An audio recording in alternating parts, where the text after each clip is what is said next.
जय हिंद साथियों, एक बार फिर से स्वागत है आप सभी का आपके इस नए परिवार में। मैं हूं आपका साजिद सर और आज एक नया वीडियो आप सभी के लिए लेकर आए हूं, जिसमें आज हम बात करेंगे कि साइंस के अंदर जो रीड उसमें कौन से टाइप के प्रश्न ज़्यादा पूछे गए हैं, कौन से टॉपिकों से आपको किस प्रकार से तैयारी करनी है।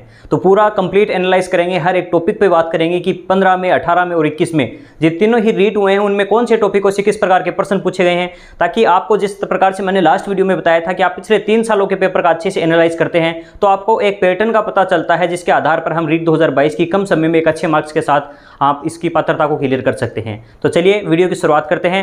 और साथियों, वीडियो की शुरुआत करने से पहले आपका तहे दिल से मैं धन्यवाद करना चाहूँगा।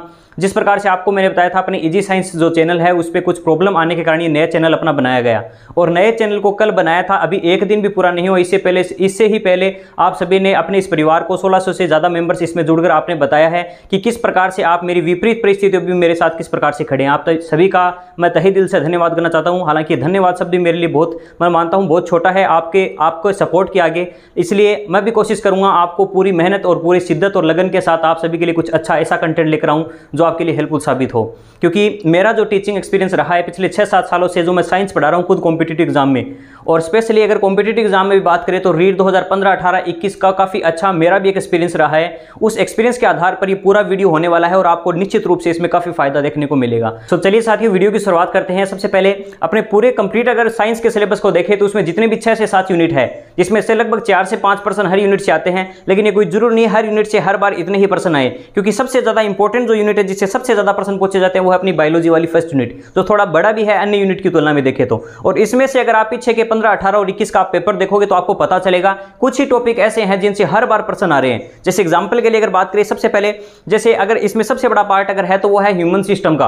ह्यूमन सिस्टम में भी आपको 8 से 9 तंत्र वो पढ़ते हैं, उसमें भी सबसे ज्यादा आज तक प्रश्न तीनों ही साल वो पूछे गए वो है जैसे पाचन तंत्र से संबंधित। 2015 में प्रश्न आया कि आमाशय में निम्न में से कौन सा एक एंजाइम नहीं पाया जाता।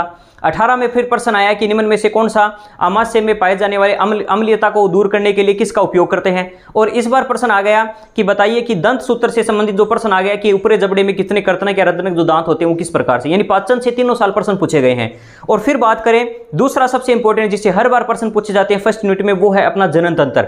जनन में एक विधि का प्रश्न और जनन में लैंगिक और अलैंगिक दोनों से ही प्रश्न पूछे जाते हैं। ये यूनिट इसलिए स्पेशल अलग से करके दे रखा है आपको, जो जननिक स्वास्थ्य से संबंधित प्रश्न है, ठीक है, या इसके अलावा जो किशोर अवस्था से संबंधित या हार्मोनों से संबंधित है, हार्मोन का प्रश्न, जनन का प्रश्न और लैंगिक और अलैंगिक, यानी 3 प्रश्न अगर बात करें इतने से ही से ज्यादातर प्रश्न यहाँ से लगभग 2 प्रश्न निश्चित रूप से आपके आते हैं केवल जनन वाले टॉपिक से। इसलिए आपको जनन वाला जो टॉपिक है और साथ में जो अंतःस्रावी तंत्र है, हार्मोन्स का जितना भी रोल है अपने जनन में, जिसमें आप जैसे पीयूष ग्रंथि में आपको जो गोनेडोट्रोफिक हार्मोन अपनी पीयूष ग्रंथि से, ठीक है ना, और उसमें भी आपको LH और FSH हार्मोन की क्रिया विधि, कोशिकाएं वगैरह होती है, जैसे लीडिंग सेल्स कौन सी है। 18 में प्रश्न इसी से संबंधित आया था और 15 में भी इसी से संबंधित प्रश्न आया था कि जो टेस्टोस्टेरोन होते हैं उनको पोषण कौन प्रदान करता, टेस्टोस्टेरोन हार्मोन का क्या काम है, लीडिंग कोशिकाएं क्या काम करती है, सर्टोली कोशिकाएं क्या होती है, कौन शुक्राणु को पोषण देता है। इस टाइप के जो सिंपल से प्रश्न है वो अपने जनन के टॉपिक से कई बार पूछे गए हैं। जैसे इसी एग्जाम की अगर बात करें रीड 2021 की, तो इसमें प्रश्न आया था कि निषेचन की प्रक्रिया कहां पर होती है, तो हमें पता है फेलोपियन ट्यूब के अंदर जो मादा की अंडवाहिनी है वहां पर निषेचन की प्रक्रिया होती है। तो जनन एक ऐसा टॉपिक है जिसे निश्चित रूप से 2 से 3 प्रश्न आते हैं। इसी बार एक दूसरा प्रश्न आया था, वो प्रश्न आया था अलैंगिक जनन में एक विधि पूछ ली थी कि हाइड्रा में जो मुकुलन होता है, तो प्रश्न आ गया था हाइड्रा में कौन सी विधि होती है। तो इस प्रकार से विधियों से प्रश्न आते हैं। तो अलैंगिक जनन की विधियां, मनुष्य का जनन तंत्र आपको अच्छे से आना चाहिए, और इसमें हार्मोनों की क्रिया सबसे ज्यादा इंपॉर्टेंट है, जहां से निश्चित रूप से 2 से 3 प्रश्न आपके आते हैं। मानव तंत्रों में सबसे इंपॉर्टेंट है पाचन और रक्त वाला सबसे ज्यादा, क्योंकि हर बार यहां से प्रश्न डेफिनेटली आता है। बाकी अगर आपके पास टाइम है, क्योंकि मुख्य एग्जाम की भी आप तैयारी कर रहे हैं, तो आपको पूरा पढ़ना चाहिए। इसके अलावा बात करें कोशिका का जो टॉपिक है अपना जंतु और पादप कोशिका, इससे भी हर बार प्रश्न आया है। जैसे 2018 में प्रश्न आ गया था कि क्रिस्टी जैसी संरचना ये कहां पाई जाती है, तो जो माइटोकॉन्ड्रिया में आंतरिक जो हम कहते हैं माइटोकॉन्ड्रिया दोहरी झिल्ली का आवरण है, आंतरिक झिल्ली में जो अंगुली जैसे उभार होते हैं उन्हें क्रिस्टी कहते हैं, तो वो माइटोकॉन्ड्रिया का पार्ट है। इस बार प्रश्न आया था कि जो अपने संरूपण तल होते हैं ये कौन से कोशिकांग से संबंधित है।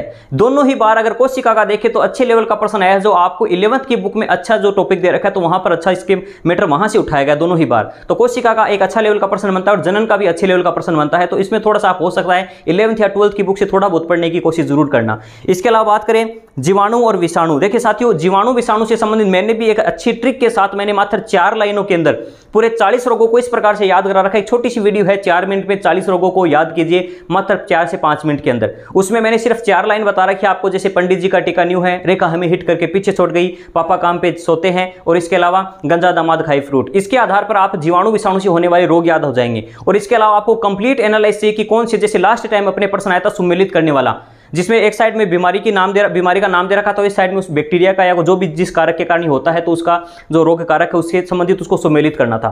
तो सिंपल सा प्रश्न आता है। इसके अलावा लाभकारी और हानिकारक, जो ये अपना पहली ही यूनिट का जो दूसरा टॉपिक है, जीवाणु से लाभकारी और हानिकारक, जैसे प्रश्न आ गया पेनिसिलिन की खोज किसने की। इसके अलावा 2018 में इससे संबंधित प्रश्न आ गया था कि कौन सा एक लाभकारी कौन सा एक हानिकारक है उससे संबंधित। तो आपको जैसे स्ट्रेप्टोमाइसिन दे दिया, ठीक है, पेनिसिलिन दे दिया, 2-3 नाम दे देते हैं और उसमें पूछा जाता है कि कौन सा एक लाभकारी है इसमें से।